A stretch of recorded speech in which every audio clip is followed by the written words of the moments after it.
అధ్యక్షత వహిస్తున్న జగిత్యాల జిల్లా పార్టీ అధ్యక్షులు కోరుట్ల మాజీ శాసనసభ్యులు మీ అందరికీ మా అందరికీ ఆప్తులు గౌరవనీయులు శ్రీ విద్యాసాగర్ రావు గారు, గౌరవ మాజీ మంత్రివర్యులు పెద్దలు, జగిత్యాల జిల్లాని తన నాయకత్వంలో బ్రహ్మాండంగా గత 10 సంవత్సరాల్లో ముందుకు తీసుకొని పోయిన గౌరవనీయులు అన్నగారు శ్రీ కొప్పుల ఈశ్వరన్న గారు, గౌరవ మాజీ మంత్రివర్యులు శాసన మండలి సభ్యులు మాజీ పార్లమెంట్ సభ్యులు అన్నగారు మీ జగిత్యాల ముద్దుబిడ్డ శ్రీ ఎల్ రమణ గారు, గౌరవ మాజీ మంత్రివర్యులు పెద్దలు మరి జగిత్యాల నియోజకవర్గంలో మీ అందరికీ సుపరిచితులు పెద్దలు శ్రీ రాజేశం గౌడ్ గారు, కొరుట్ల శాసనసభ్యుడు సోదరుడు యువ నాయకుడు మీ అందరికీ ఎల్లవేళలా అండగా ఉంటానని చెప్పి ఇప్పుడే అభయం ఇచ్చిన సోదరుడు డాక్టర్ సంజయ్ గారు, గౌరవనీయులు మాజీ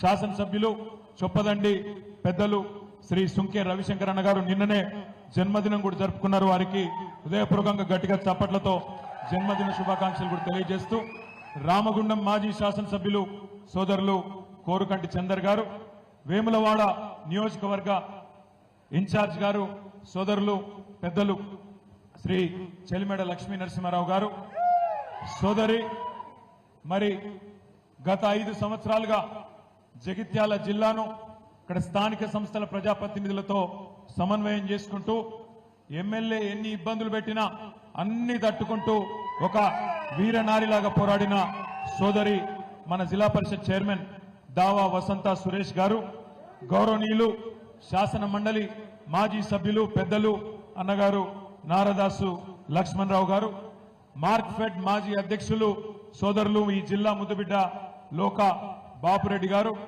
కరీంనగర్ మాజీ మేయర్ సోదరులు సర్దార్ రవీందర్ సింగ్ గారు, కరీంనగర్ ఉమ్మడి జిల్లా డిసిఎంఎస్ అధ్యక్షులు సోదరులు శ్రీకాంత్ రెడ్డి గారు, గౌరవనీయులు కరీంనగర్ జిల్లా పార్టీ అధ్యక్షులు జీవి రామకృష్ణారావు గారు, సీనియర్ నాయకులు పెద్దలు గతంలో జగిత్యాల నియోజకవర్గ బాధ్యుడిగా పనిచేసిన ఓరుగంటి రమణారావు గారు, గౌరవనీయులు జగిత్యాల జిల్లా ఉపాధ్యక్షులు జిల్లా పరిషత్ ఉపాధ్యక్షులు సోదరుడు హరిచరణ్ రావు గారు, అదేవిధంగా మొన్ననే నిజామాబాద్ పార్లమెంట్ అభ్యర్థిగా పోటీ చేసి మీ అందరికి ఇప్పుడే ఒక్కసారి గట్టిగా మళ్లీ ధైర్యం ఇచ్చే విధంగా ఉత్తేజితను చేసే విధంగా ప్రసంగించిన పెద్దలు అన్నగారు శ్రీ బాజిరెడ్డి గోవర్ధన్ గారు, అదేవిధంగా వేదిక పైన ఆసీనులైన గౌరవనీయులైన స్థానిక నాయకులకు ముఖ్యంగా సోదరులు జలంధర్ గారు, గొల్లపల్లి జెడ్పీటీసీ గారు, నాగం భూమయ్య గారు అదే మన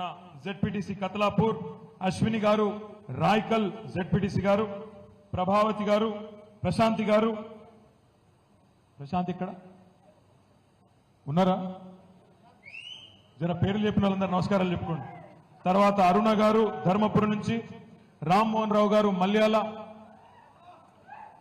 గౌరవనీయులు ముప్పాల రామచంద్రరావు గారు, నేను మన్నించాలి ముప్పాల రామచంద్రరావు గారు జిల్లా డైరెక్టర్ గారు, సోదరుడు రాజా సుమన్ రావు గారు, అదేవిధంగా మల్యాల రామ్మోహన్ రావు గారు ఎక్కడ దండం పెట్టుకుంటారు రామ్మోహన్ రావు గారు, అదేవిధంగా లక్ష్మి గారు జగిత్యాల అర్బన్ ఎంపీపీ గారు, మన వెల్గటూర్ ఎంపీపీ లక్ష్మి గారు, సాయిరెడ్డి గారు మెట్పల్లి, తోట నారాయణ గారు కొరుట్ల, భీమేశ్వరి గారు సోదరి ఇబ్రహీంపట్నం, సరోజన గారు మల్లాపూర్, సంధ్యారాణి గారు రాయ్కల్, చిట్టిబాబు గారు ధర్మపురి, నక్కా శంకర్ గారు గొల్లపల్లి, అదేవిధంగా మైనారిటీ నాయకులు అమీన్ భాయ్ గారు, దేవేందర్ గారు, ఇంకా చాలా మంది పెద్దలు వేదిక మీద నేను ఎవరెవల పేర్లు అయితే చెప్పలేదో ఏం చేయాలి, మీరు మనసులోనే తిట్టుకోండి, బయటకు తిట్టకండి. వేదిక ముందున్న మా తమ్ముళ్లకు చెల్లెళ్లకు పేరు పేరున జగిత్యాల జిల్లాలోని వివిధ ప్రాంతాల నుంచి విచ్చేసిన మీ అందరికీ హృదయపూర్వకంగా తల వంచి నమస్కారాలు తెలియజేస్తూ, పత్రికా మిత్రులకు కూడా ప్రత్యేకంగా నమస్కారాలు తెలియజేసుకుంటూ, మరి నేను అనుకున్నా ఇక్కడికి వచ్చినప్పుడు మీరందరూ ఏమన్నా కొద్దిగా డల్లుగుంటారేమో అనుకున్నా, కానీ మీరు మాత్రం మా జగిత్యాలకు పట్టిన శని పోయింది మంచుకున్నట్టు బ్రహ్మాండంగా ఉత్సాహంగా ఉన్న మా తమ్ముళ్లకు చెల్లెళ్లకు పేరు పేరున అందరికీ కూడా హృదయపూర్వకంగా ధన్యవాదాలు. ముఖ్యంగా నాకు ఒకటే అనిపించింది, కొన్ని సందర్భాల్లో కష్టాలు వచ్చినప్పుడే మనుషుల విలువ తెలుస్తుంది. ఇవాళ ఇక్కడున్న నాయకత్వానికి హృదయపూర్వకంగా జగిత్యాల, ముఖ్యంగా జగిత్యాల నియోజకవర్గం నుండి విచ్చేసిన ప్రతి తమ్ముడికి, ప్రతి అన్నకి, ప్రతి చెల్లెకు, ప్రతి అక్కకు నేను శిరస్సు వంచి హృదయపూర్వకంగా ధన్యవాదాలు తెలియజేస్తా ఉన్నాను. ఎందుకంటే గాలికి గడ్డపారలు కొట్టుకపోవు, గట్టి నాయకులు కొట్టుకపోరు. గాలికి కొట్టుకపోయేటి గడ్డి పోచలు మాత్రమే. అట్లనే మీ ఎమ్మెల్యే ఒక గడ్డి పోచ లాంటి ఎమ్మెల్యే పోయింది తప్ప గడ్డపారల లాంటి నాయకులు, గట్టిగా ఉన్న నాయకులు మీరెవరు పోలే. ఇవాళ ఒక్క మాట మీరు యాద్ చేసుకోండి. ఇక్కడ గెలిచిన ఎమ్మెల్యే మొన్న మీరు చేస్తే ఎమ్మెల్యే అయింది. ఆయన ఎమ్మెల్యే మీరు చేస్తే అయింది తప్ప మిమ్మల్ని ఆయన తయారు చేయలే. మీరు కష్టపడి వందల వేల మంది కవితక్కతో సహా ఎంతో మంది కష్టపడితే ఒక్కడు ఎమ్మెల్యే అయింది. ఇవాళ ఎమ్మెల్యే దొంగలలో కలిసిపోయిండు. పోయిండు రేవంత్ రెడ్డి ఇసిరే ఎంగిలి మెతుకుల కోసం ఆశపడి పోయిండు. కుండ వలిగితే వలిగింది కానీ కుక్క బుద్ధి తెలిసింది అన్నారు. గట్ల మీ ఎమ్మెల్యే బుద్ధి ఇవాళ తెలిసొచ్చింది. ఒక్క మాట ఆలోచించండి. అభివృద్ధి కోసం పోయినా అంటుండు. ఏం అభివృద్ధి? ఏం చేస్తా అన్నాడు రేవంత్ రెడ్డి? కేసీఆర్ జగిత్యాల జిల్లా చేస్తే నేను జగిత్యాల జిల్లా రద్దు చేస్తానందుకు పోయినవా? లేదా కేసీఆర్ మెడికల్ కాలేజ్ పెడితే, నర్సింగ్ కాలేజ్ పెడితే దాన్ని రద్దు చేస్తా అంటే పోయినవా? దేనికోసం పోయినావు? కేసీఆర్ 4500 డబుల్ బెడ్రూమ్ ఇల్లు మీ జగిత్యాలలో ఎక్కడ లేదు. రాష్ట్రంలో సిరిసిల్లలో లేదు, సిద్దిపేటలో లేదు, గజ్వేల్లో లేదు, కోరుట్లలో లేదు, ఎక్కడ లేదు. మీ జగిత్యాలలో 4500 డబుల్ బెడ్రూమ్లు కేసీఆర్ ఇస్తే దాన్ని అలా రద్దు చేయమని పోయినవా? దేనికోసం పోయిండు మీ ఎమ్మెల్యే? ఏ అభివృద్ధి ఆశించిపోయిండు? ఒకటే ఒక్క అభివృద్ధి అని ఆశించింది. వాళ్ళ ఇయ్యపోనికి బిల్లులు రావన్నట, ఈయన క్రషర్ ఆగద్దట. అంతే, ఏం లేదు. ఆయన సొంత అభివృద్ధి 4 డబ్బులు సంపాదించుకోవాలనే తాపత్రయం తప్ప మీకోసమో, ఊర్ల కోసమో, జగిత్యాల పట్టణం కోసమో పోలేదు.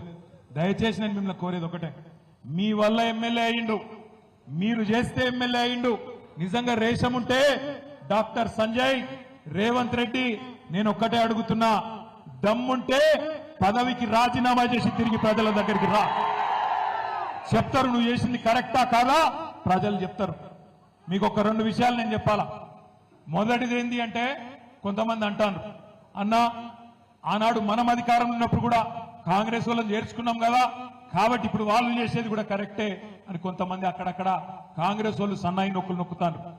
మనం చేసిన దానికి, వాళ్ళు చేసిన దానికి తేడా ఏందో మీకు తెలవాలి. ఈ పార్టీ ఫిరాయింపులు ఎవరు చాలు చేసిండ్రో కూడా మీకు తెలవాలి. ఒక్కసారి దయచేసి గతంలో చూడండి.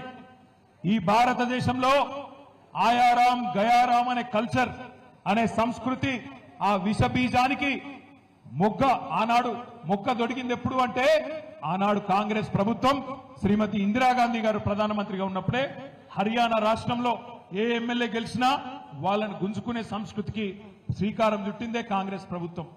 అందుకే భారతదేశంలో అంటారు, ఆయారాం గయారాం అనే సంస్కృతిని ఈ దేశ రాజకీయాల్లో తీసుకొచ్చిందే కాంగ్రెస్ పార్టీ. ఆ తర్వాత 2004లో మనతో పొత్తు పెట్టుకున్నారు. పొత్తు పెట్టుకొని మన ఎమ్మెల్యేలు 26 మంది గెలిస్తే, ఆనాడు అప్పుడున్న కాంగ్రెస్ నాయకులు, అప్పుడున్న కాంగ్రెస్ ప్రభుత్వం మన 10 మంది ఎమ్మెల్యేలను ఆనాడు ఆ పార్టీలో కలుపుకునే ప్రయత్నం చేసింది. చేసిన తర్వాత 2014లో ఈ రాక్షసులతో కొట్లాడి ఇదే కాంగ్రెస్ పార్టీ మెడలు వంచి మీ ఆశీర్వాదంతో, తెలంగాణ ప్రజల దయతో ఆనాడు కేసీఆర్ గారి నాయకత్వంలో తెలంగాణ సాధించుకున్న తెలంగాణలో 2014 తర్వాత మీ అందరికీ యాదకుండాలి, ఈ రోజున్న ముఖ్యమంత్రి రేవంత్ రెడ్డి 50 లక్షల రూపాయలతో మన ఎమ్మెల్యేలను కొనుగోలు చేసేందుకు ఆనాడు వచ్చి అడ్డంగా దొరికిపోయి జైలుకు కూడా పోయిన విషయం కూడా మీ అందరికీ కూడా యాదకుండాలి. ఆ రోజు మన ప్రభుత్వాన్ని పడగొట్టే ప్రయత్నం చేస్తే మన